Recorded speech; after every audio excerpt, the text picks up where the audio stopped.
Dzina la Atate ndi la Mwana ndi la Mzimu Woyera. Amen. Mulungu wanga bwerani mudzandithandize. Ulemu ukhale kwa Atate ndi kwa Mwana ndi kwa Mzimu Woyera, monga panali poyamba, tsopano ndi masiku onse ndi pa nthawi zosatha. Amen. Tsiku lapita koma chikondi chosalekeza nthawi zonse chili nafe pano. Mthunzi yagwa koma chiyembekezo chopambana chithunzitsa mantha onse. Atate achikondi, amene simusiya aliyense, tengani mitima yathu yopangidwa ndi chikondi chomwe, mutiyang'anire pamene tikugona, tioneni pamene tikudzuka, khalani pafupi nafe nthawi zonse. Mdima ukuyamba koma kuwala kosatha kutiwunikira usiku wonse. Inu muli nafe nthawi zonse, mumatipatsa mphamvu zatsopano zakuona, limodzi mchikondi choona chanu chionekera, limodzi mchiyembekezo cha madalitso akumwamba, tithe kuona m'manja mwa chikondi kuwala kosatha kwa chikondi. Maso adzatsekeka koma inu wosagona mumatiyang'anira pambali pathu. Imfa itha kubwera, chisamaliro cha chikondi tikukhalabe. Mulungu wachikondi, zoyipa zonse zagonjetsedwa, machimo akhululukidwa, mantha athetsedwa. Khalani nafe m'mitima mwathu madzulo ano. Chilimbi 1. Ndikakuyiwala iwe Yerusalemu, dzanja langa lamanja lipuwale. M'mbali mwa mtsinje ya ku Babuloni, kumeneko tidakhala pansi.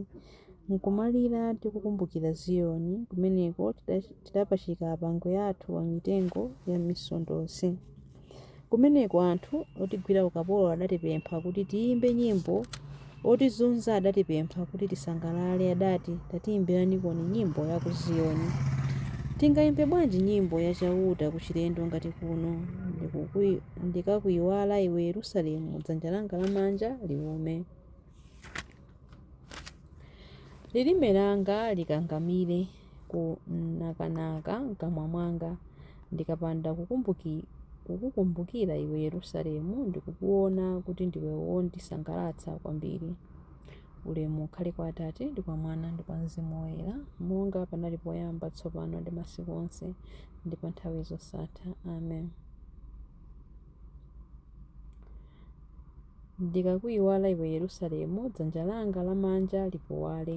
Chilimbi 2. Pamaso pa angelo ndidzakuyimbirani Mulungu.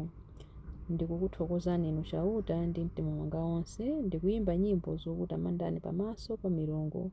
Ndikugwada mowerama kumaso kwa nyumba yanu yoyera. Ndikutamanda dzina lanu chifukwa cha chikondi chanu chosasinthika, chifukwanso cha kukhulupirika kwanu. Mwakweza dzina lanu ndiponso malonjezo anu kupambana chinthu china chilichonse. Pa tsiku limene ndidakuyitanani, inu mudandiyankha. Mumandilimbitsa mtima ndi mphamvu zanu. Mafumu onse a m'dziko adzakutamandani inu chauta, chifukwa amva mawu apakamwa panu. Adzayimba nyimbo zotamanda njira za chauta, pakuti ulemerero wa chauta ndi waukulu. Ngakhale chauta ndi wamphamvu, amasamalira anthu otsika, koma anthu odzikuza amawadziwira chapatali.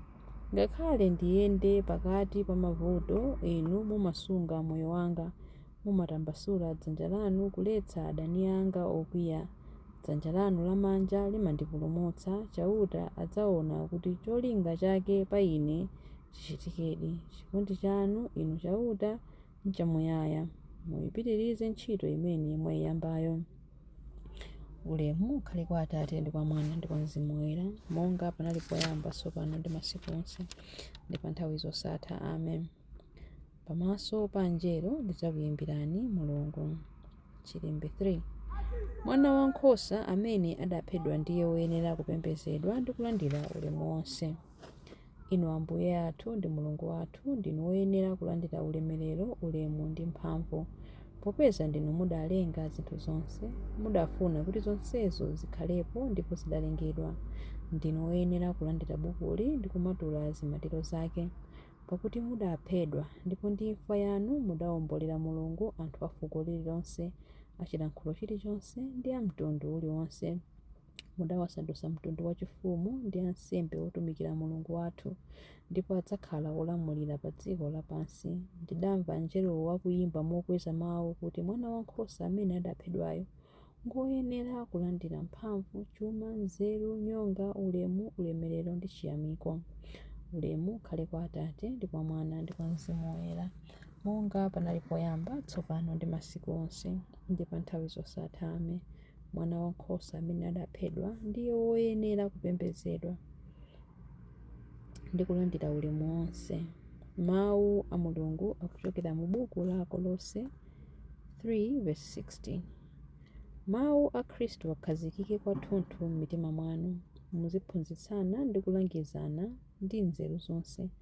Muziyimbira Mulungu ndi chiyamiko m'mitima mwanu pamene mukuyimba masalimo, nyimbo zotamanda Mulungu ndi nyimbo zina zauzimu. Mawu a Ambuye. Tithokoze Mulungu. Chiyankho: ndidzadziwa chimwemwe chodzaza ndikadzaona nkhope yanu Ambuye. Ndidzadziwa chimwemwe chodzaza ndikadzaona nkhope yanu Ambuye.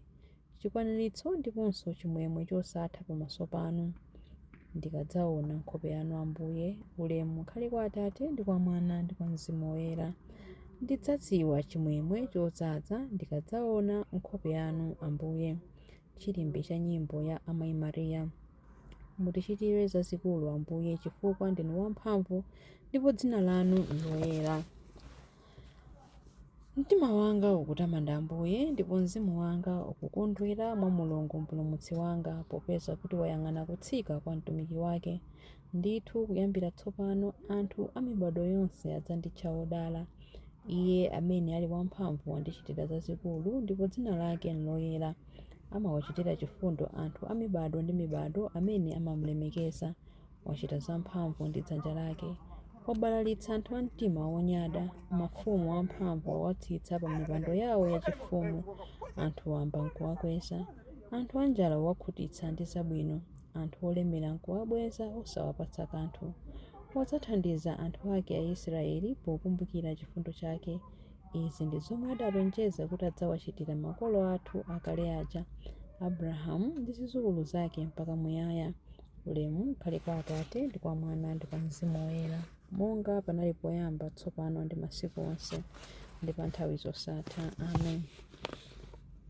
Mutichitire zazikulu Ambuye chifukwa ndinu wamphamvu ndipo dzina lanu loyera. Mapemphero. Tiyeni tiyamike Khristu amene amapereka mphamvu ndi nyonga kwa anthu ake, ndipo tiyeni timpemphe Iye ndi mitima yokhulupirika. Mutimvere Ambuye ndipo tidzakuyamikani mpaka muyaya. Khristu mphamvu zathu. Mudayitanira anthu okhulupirika ku choona chanu. Mwachifundo apatseni mtima wokhulupirira ndi wopirira. Mutimvere Ambuye ndipo tidzakuyamikani mpaka muyaya.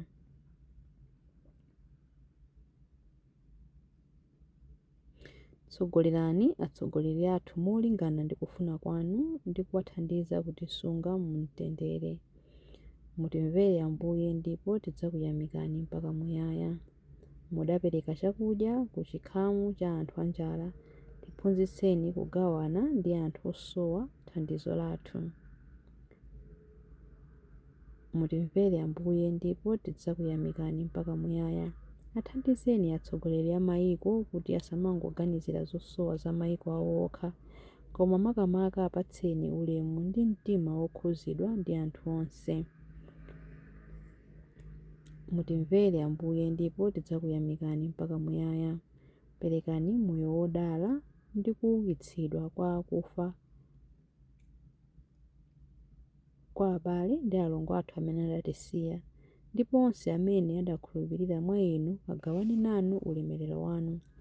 Mutimvere Ambuye ndipo tidzakuyamikani mpaka muyaya. Mutimvere Ambuye ndipo tidzakuyamikani mpaka muyaya pamene tikupemphera kuti: Atate athu muli kumwamba, dzina lanu liyeretsedwe, ufumu wanu udze, kufuna kwanu kuchitidwe monga kumwamba choncho pansi pano. Mutipatse ife lero chakudya chathu cha lero.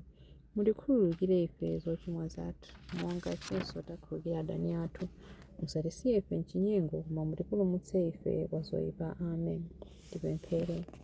Ambuye, pemphero lathu la madzulo ano lithe kufika pamaso panu, ndipo lolani chikhulupiriro chimene milomo yathu imavomereza chikhale m'maganizo athu opemphera. Tikupempha izi kudzera mwa Ambuye athu Yesu Khristu mwana wanu, amene ali ndi moyo ndi ufumu limodzi nanu ndi Mzimu Woyera, Mulungu tsopano ndi pa nthawi zosatha. Amen. Ambuye atidalitse, atiteteze ife ku zoyipa zonse ndi kutifikitsa ku moyo wosatha. Amen. Dzina la Atate ndi la Mwana ndi la Mzimu Woyera. Amen.